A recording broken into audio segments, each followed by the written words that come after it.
Welcome to another episode. What are you reading? What are you writing? A weekly video podcast features creatives, writers, and readers, and we come together to talk about books.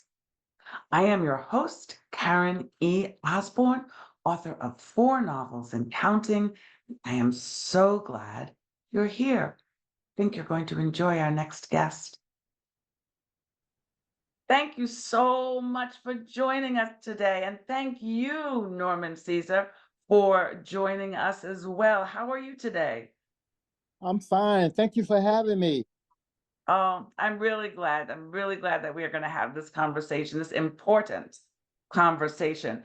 So, Norman Caesar is a debut author, and he wrote a memoir called How I Survived Prostate Cancer, a must read for every man in America and the women who care for them. So that title says it all. So let's start, Norman, with your diagnosis. So how did that come about? What did you have symptoms? Did you how did that happen? Thank you. I didn't have any symptoms, but I was getting my regular checkups with my doctor and going in for complete physical screening for prostate cancer, getting a PSA done every year, and it was no problem. At age 50, the doctor could feel my prostate, and he told me that your prostate is now is a little enlarged. So it's causing your PSA numbers to go up. PSA is a blood screening test that they do to measure the protein in the blood. PSA stand for prostate specific antigen, which is just measure the protein, and that number they give you, maybe the low number start at 2.0, for example, and then every year you check it to make sure it stays there. But Mm. age 50, numbers started going up, and my doctor became very concerned. He said my prostate is a little enlarged, so next year let's take a look at it. And next year I went in, I called my doctor, made an appointment, and we had a complete physical with the PSA and a digital exam. And he says your number's gone up again. So, but we know that your prostate is a little enlarged, and that's normal for a man around age 50. Your prostate will increase a little bit as you age. So the next year I went in, and it went up. At that time, age 50, it was like 3.0. Age 51, it was 3.2. And your doctor said, wait a minute, it's going up a little too fast. We expect Mm. to slower going up. We know it's going to go up. So anyway, at age 53, 52, I was 3.6. And my doctor said, okay, you need to see a specialist. You are going to see my doctor who take care of my prostate. And when his doctor, you just, he examines me and says, yeah, your prostate is enlarged and your number's going up. We just don't like the increments that is going up. It's too fast. And you're a young man. At age 52, we want to rule out cancer. Let's do a biopsy. So we did a biopsy and got a small amount of cancer in my prostate. Yeah, so isn't that wonderful that your doctor said, I want you to see the guy that takes care of me? That was a really that would have given me some confidence, right? Yeah. So now they did a biopsy, and I mean, I can't even imagine somebody saying to me, Karen, you have cancer. What was that like? How did that feel? Tell us a little bit about that. Well, um, my doctor called me about 2 weeks after I had the biopsy, and I was at work, and I drove a truck for the U.S. Postal Service in D.C., and I was around the corner from the White House on Pennsylvania Avenue on my route picking up the mail, and I entered my truck, and my phone rang. And I answered the phone. He said, "This is Dr. White. How you doing? Your results has come back, and you have prostate cancer."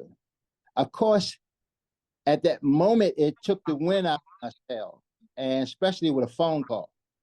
But it was okay. And he said, "Thank the Lord that it's a small amount, and we caught it early." And I was wondering, why were you thanking the Lord? You telling me I have prostate cancer.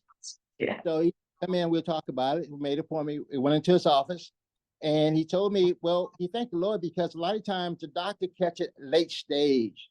When a physician can catch it early, it's mostly curable, like 90%, 96.7% curable if we catch it early. So we're happy that we caught it early because I didn't have any symptoms except enlarged prostate. Enlarged prostate doesn't mean you have cancer. It just means that you're aging and your prostate is begin to increase. Yeah, yeah. So now you know that you have cancer. Tell us about your healing journey. So now that they said, okay, Norman, you have cancer. So now what happens? What was that healing journey like? Well, for me, mentally and physically, it was a challenge because every day I'm thinking, what is my life going to be like after the procedure, after the surgery? How would my life change? And so I made up my mind that I was a runner and I used to run 5K races. And so even in the hospital for 2 days, but I thought to myself early in the morning, I think maybe 2 or 3 o'clock in the morning, it came to me, if I can heal and get back to my running, I would have my life back because I Mm. love to, and I have to train and I have to get strong and I have to run a 5K. So I was on a journey to just get healed and started training to run a 5K. And I focused all of my time on that. And if I knew I did that, I would be complete. I would get my life back. Wow. So you focused on something that was really important to you and set a goal and then work towards it. Yes, yes. And then Wow. the next year after my surgery, I ran a 5K.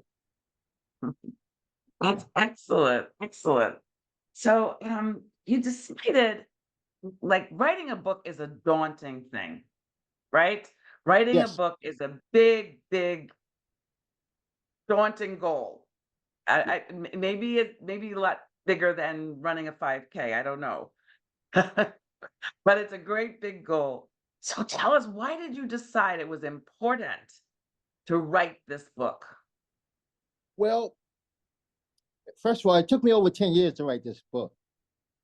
And I decided to write this book because men were dying from prostate cancer at an alarming rate, especially African American men. Prostate cancer is very aggressive for African American men more than other races. And I wanted to tell my story because this is unacceptable. Men are not aware that they even have a prostate until they get older and they have a prostate problem. So by me going through this experience, I wanted to tell my story to help men. I went through it and I survived it and I'm living my best life. You can do it also. There's no reason to die from prostate cancer. I had prostate cancer, but prostate cancer did not have me. And Mm. the key thing, get screened starting at age 50, age 54, Caucasian men and other men, and age 40 for African American men. Oh, And really? yes, and if your father or your brother had prostate cancer, you should start at 35. So, Wow. yeah, so my goal was to educate men and make them aware. Even the women need to know they have husbands, they have sons who may not go to the doctor on a regular basis. But I believe if you can nudge them and say, listen, I read this book about prostate cancer. I want you to read it, how he survived it. And let's make an appointment. I'll go to lunch with you. We'll go to screening. We'll have lunch and we can talk about it however. But I love you so much that I want you to get screened. Norman did it, and you can do it too, and he survived it. Mm. So I had a lot of hesitation in writing this book because I was pouring my whole life and my private life into a book for the world to see. Mm. But I made up my mind that this was so important. This was bigger than me. I could help save lives, then I must do this. And my wife, she helped me because the personal information include her also, our marriage, our lifestyle, and what she had to go through. And I was exposed in that also. And she said, okay, let's do it. She gave me permission to tell it all. And I told it all. So, and I feel so much better. Oh my goodness. And I love the example you gave of let's go to lunch. Come on, I'll go with you and we'll have lunch and then you'll get screened. That was beautiful. What a great message to the women out there. And I had no idea that if you have family member, you should do it at 30. That is just 35, wow. 35. 35, 35. Yeah. Start Um, early. So you were not only so you were exposing yourself and your marriage out there. What did your kids think? Any did it have any impact on your children and your grandchildren? Yes. My kids, and I have two children. My son is 46, my daughter is 52, and I have five grandkids. And they support me and they help me write the book. And they said, Granddaddy and Daddy, you have to do this. We have to Mm, know what your health is like, your health history. So my kids and the grandkids, they would know about what you went through and how they can stay on top of their health. So daddy and granddaddy, you have to get this project done. And I'm very proud of you. You taking the time, and they helped me. My granddaughter helped me. My daughter helped me. I gave my son a project. He helped me, and my grandson is 15, and I gave him a project to do, and he helped me. So I had a lot of encouragement. I had a lot of people who said that this has to be told. You can help a lot of men with your story. So this is how it came to be. that's beautiful. And all of your kids and grandkids helping. I love that. Do you happen to have a copy of your book handy so everybody could see the great cover? Yes, I do have a copy. When I move from that table to this table, I I Get it? switch it. I can get it if I can move. Yes, move, go get it. Such a beautiful cover. I want everybody to see it. This cover is so impressive. It's very inviting. It makes people want to read it. Okay, hold it up. Look at that. The coolest cover. I love it. Where was this taken? Well, this was taken on the beach in Fort Pierce, Frederick Douglass Beach in Fort Pierce, and a friend of mine, Al, a member of our church, go to our church, and he's not there anymore, but he's a great photographer. I called him, and he said sure, and so he would do the photograph for me. And it's a lady at the beach at this beach in Fort Pierce. She had a team of horses that she let people ride um, on a daily basis. She charged them a few dollars to ride the horses for an hour. So I learned about her. So I wanted to do a cover with a horse. And so I talked to her. I went there to the beach. And I talked to her and I told her what I was trying to do. And I said, well, can I take a picture with one of your horses? And I told her I was writing a book on how to survive prostate cancer and everything. And so she said, sure. So I said, well, how much is you going to charge me? She said, I'm not going to charge you anything. If you're for this project, call me and we'll set it up and we'll get it done. So it was done locally. That's wonderful. You've had a lot of help all along the way, which is Yeah. awesome. And yes, we love Al. Al's a great photographer. He does a great job. So how's your health now? How are you feeling now? You said you're living your best life. Yeah, I'm living my best life. My blood work is good. It's my PSA is non-detectable for the last 18 years. So I'm on top of my health. not only my prostate health, but my total health. My heart, my arteries, my A1C. I'm watching all of my health, everything, all my numbers. I keep in control of my numbers. If the blood work come back and the numbers are a little high, I work with my doctor to get them down. I don't like that. I want to be Mhm.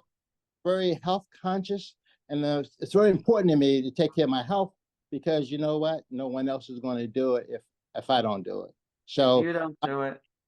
I'm having a lot of fun doing the things I love to do, playing golf, walking the beach. I even take a Zumba class and a yoga class. So yeah, I'm living my best life. I'm having a great time, and I'm in the best health that I have been in a long time. I have always worked on my health, always been health conscious. So just a continuation because I know when I retire and get to this age, I want to best self. Yeah, yeah. Well, you're an inspiration. You are an inspiration to those men out there.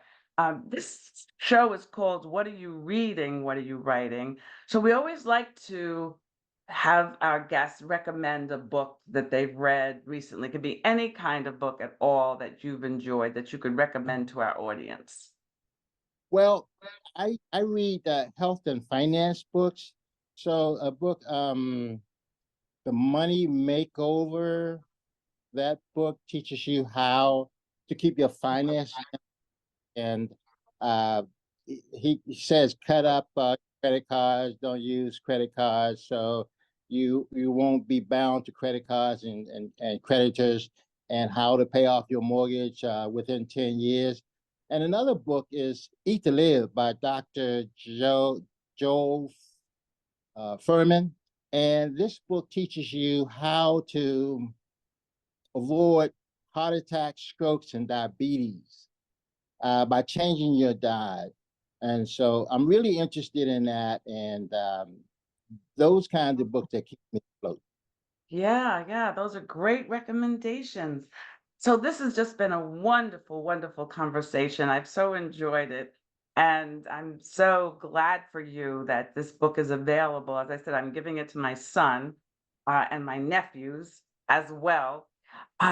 So how can people find your book? How can they be in touch? Now that they're intrigued, can they buy your book somewhere? Yes, I do have a website. My website is normancaesar.org. It will direct you to how you can buy the book. It will tell you exactly where I will be speaking, where we have a meet and greet and autograph of my books. And so all the information is right on the website, normancaesar.org. Made it simple. Excellent. That is wonderful. I hope you all have enjoyed this conversation as much as I've enjoyed it. And I hope that you will take to heart what Norman Caesar is recommending.